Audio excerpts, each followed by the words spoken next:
औज़ुबिल्लाहिमिनश्शैतानिर्रजीम बिस्मिल्लाहिर्रहमानिर्रहीम अस्सलामु अलैकुम वरहमतुल्लाहि वबरकातुहू।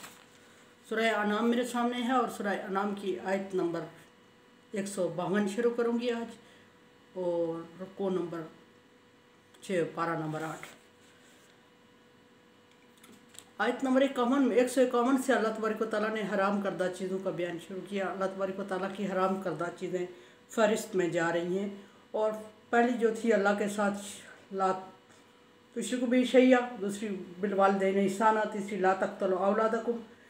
चौथी ला तक़रबू फ़वाहिशा मा ज़हरा व मा बतना, पाँचवीं ला तक़्तुलू नफ़्सुल्लती हर्रम बिल्लाहि इल्ला बिलहक़। यहाँ तक हम पा चुके थे। छठी आयत ख़त्म हो रही है ज़ालिकुम वस्साकुम बिही लअल्लकुम ताक़िलून। आयत नंबर 51 के आखिर में अल्लाह तबारक व तआला ने फरमाया कि ये इसलिए मैं आपको वसीयत कर रहा हूँ, वसीयतें दे रहा हूँ कि तुम अक्ल इख्तियार करो, लेकिन इंसान अक्ल इख्तियार नहीं कर रहा और बुराई में पड़ा हुआ है। अगली आयत फरमाई है जो हराम करदा चीज़ें हैं, नंबर 6 पे आई है फहरिस्त में, ला तक़रबू मालल यताम इल्ला बिल्लती हिय अहसन। यतीम के माल को इस्तेमाल ना करो, यतीम के माल के पास ना जाओ, इल्ला बिल्लती हिय अहसन, मगर वहाँ उस तरीके से जो अच्छा तरीका है, जो अल्लाह तआला। अच्छा तरीका क्या है? यतीम के माल को इस्तेमाल ना करो, इल्ला बिल्लती हिय अहसन, मगर अच्छे तरीके से। अच्छा तरीका क्या है? एक तो ये कहा गया है कि यतीम के माल को इस्तेमाल ना करो, दूसरा ये इल्ला बिल्लती हिय अहसन कि उस तरीके से जो अच्छा है। तो यतीम के माल को जो इस्तेमाल करना आम जो बंदा है उस पर हराम है। हर आम वो बंदा जिस पर यतीम की कफ़ालत फ़र्ज़ है। अगर आपके इर्द गिर्द में, आपके पड़ोसी रिश्तेदारों में, आपके हल्का अहबाब में आपकी कफ़ालत में कुछ लोग होते हैं, भाई बहन, भाई और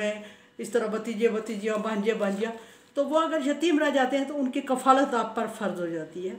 उनकी कफ़ालत आप पर फ़र्ज़ हो जाती है। अब यहाँ दो सूरतें बनती हैं। एक तो वो यतीम रहता है जिसके पास माल असबाब कुछ भी नहीं होता और वो बेसहारा, बेजारा, मददगार और गरीब और कसम परसी की हालत में होता है। उस सूरत में आप अमीर हो या आप गरीब हो, आप पर उसकी कफ़ालत अपने ख़र्चे से, अपनी मेहनत से फ़र्ज़ है, जब तक कि वो बलूग़त में पहुँचता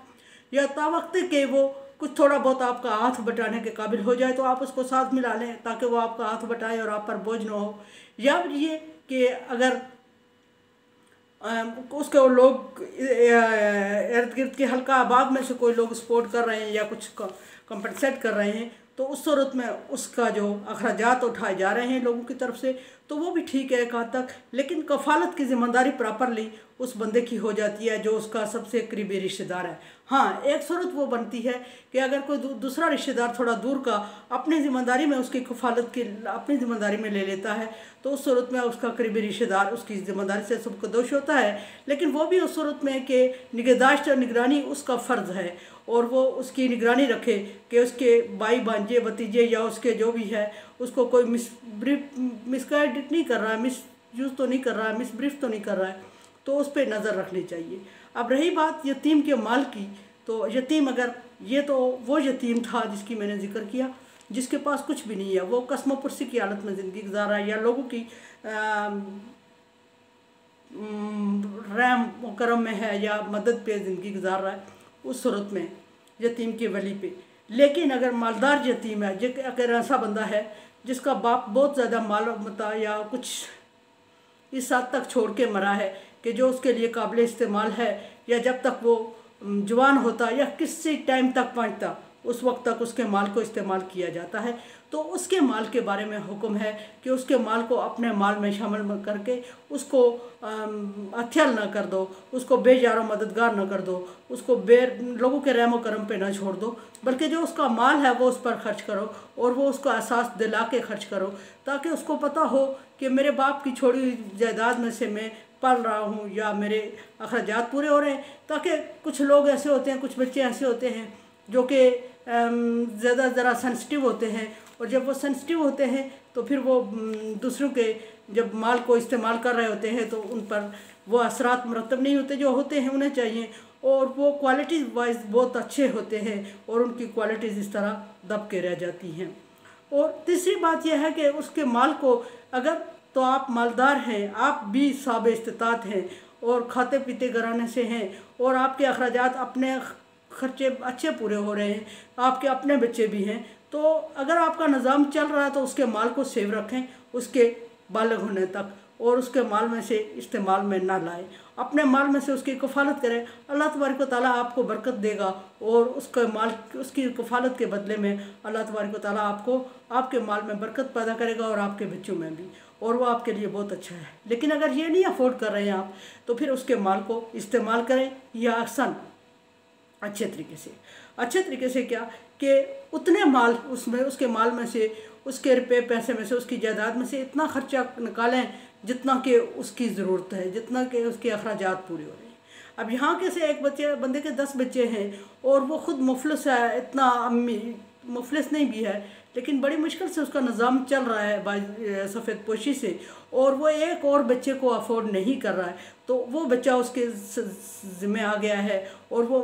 उसका बाप माल दौलत छोड़ के मरा है। तो उस सूरत में उसके माल में से उस बच्चे की कफ़ालत करे, लेकिन ज़िम्मेदारी अपनी में ले और अपनी ज़िम्मेदारी में उसकी कफ़ालत करे, और अपने हाथ से उसका रुपया पैसा उस पर खर्च करे, और उसके माल को संभाल के रखे उसके बालग होने तक। लेकिन सवाल यहाँ ये है कि उसके माल को इस्तेमाल करे, 10 बच्चे उसके अपने हैं, और एक बच्चा अगर वो बाहर से वो उसका भांजा भतीजा या कोई रिश्तेदार यतीम उसके पास है, और उसके बाप का छोड़ा हुआ माल भी है, लेकिन वो उसको इस्तेमाल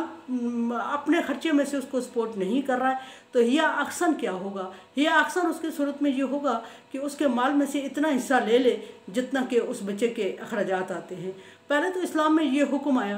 कि उसके बच्चे के अखराजात कफ़ालत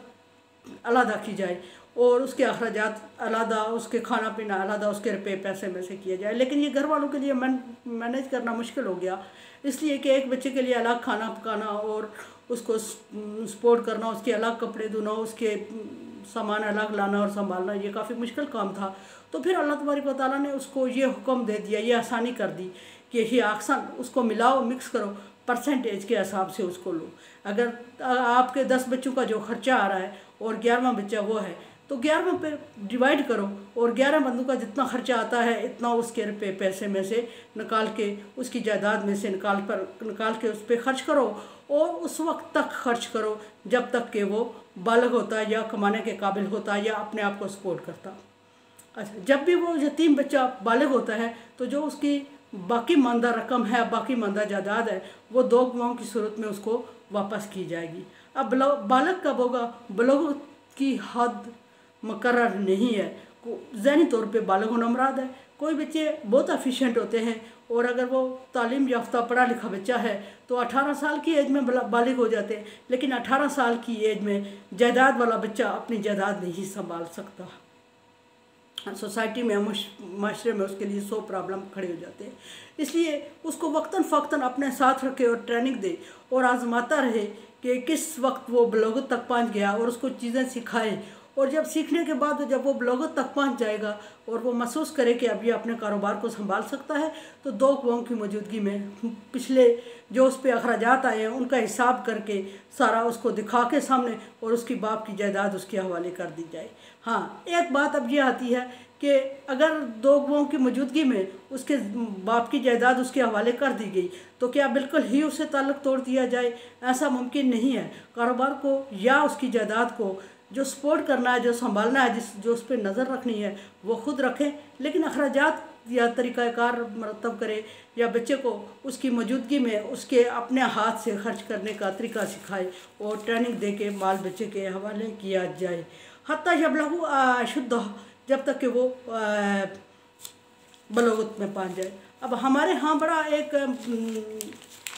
बड़ा अलमिया ये है कि पहली बात यह है कि उसके बालग होने से पहले उसकी जायदाद का सफाया कर दिया जाता है यतीम बच्चे का। और पहली बात यह है कि उसको कान खबर ही नहीं होने दी जाती कि उसके बाप ने भी कुछ तरका, कुछ जायदाद, कुछ माल छोड़ा है, और उसको ऐसे परवरिश किया जाता है जैसे कि वो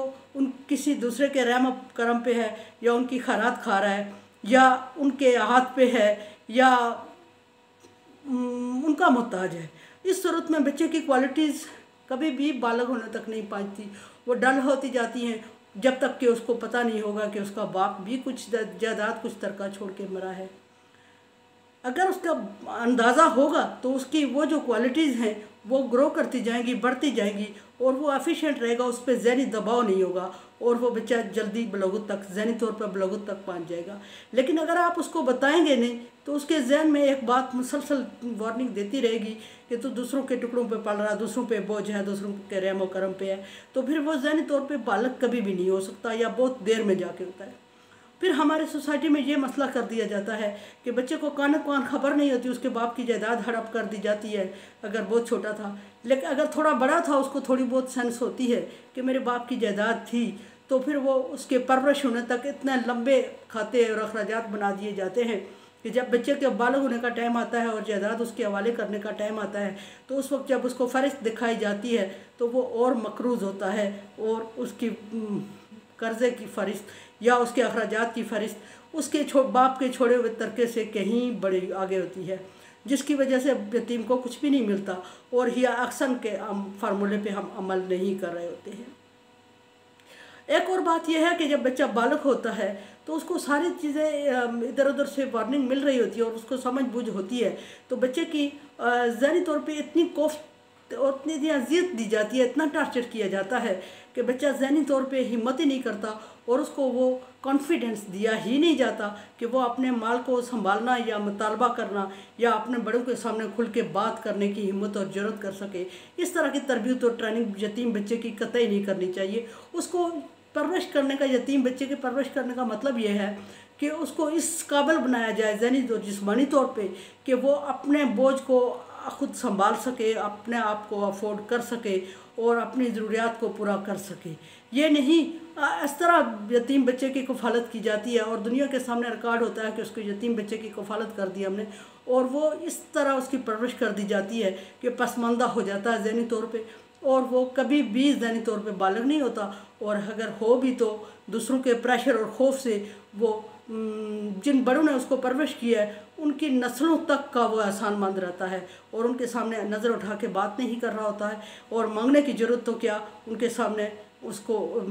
उनकी ग़ुलामी की हैसियत में आ जाता है वो, और उसमें वो क्वालिटीज़ डेवलप कर दी जाती हैं जो ग़ुलामों की होती हैं, और वो अपने तौर पे कुछ समझने और सोचने और बयान करने के काबिल ही नहीं रहता, और वो ग़ुलाम की हैसियत से ज़िंदगी बसर कर रहा होता है, और पूरी ज़िंदगी कर रहा ग़ुलाम की हैसियत से होता है। और जो कुछ अगर एक्स्ट्रा क्वालिटीज़ अल्लाह तबारक व तआला ने उसको दी होती हैं तो उसको गायब भी कर दिया जाता है, या उसको इतना नज़रअंदाज और इतना इग्नोर कर दिया जाता है कि वो माशरे में अपने आप को एक नकारा और नकम्मी चीज़ समझने लगता है, और जब नकारा और नकम्मी चीज़ समझेगा तो फिर वो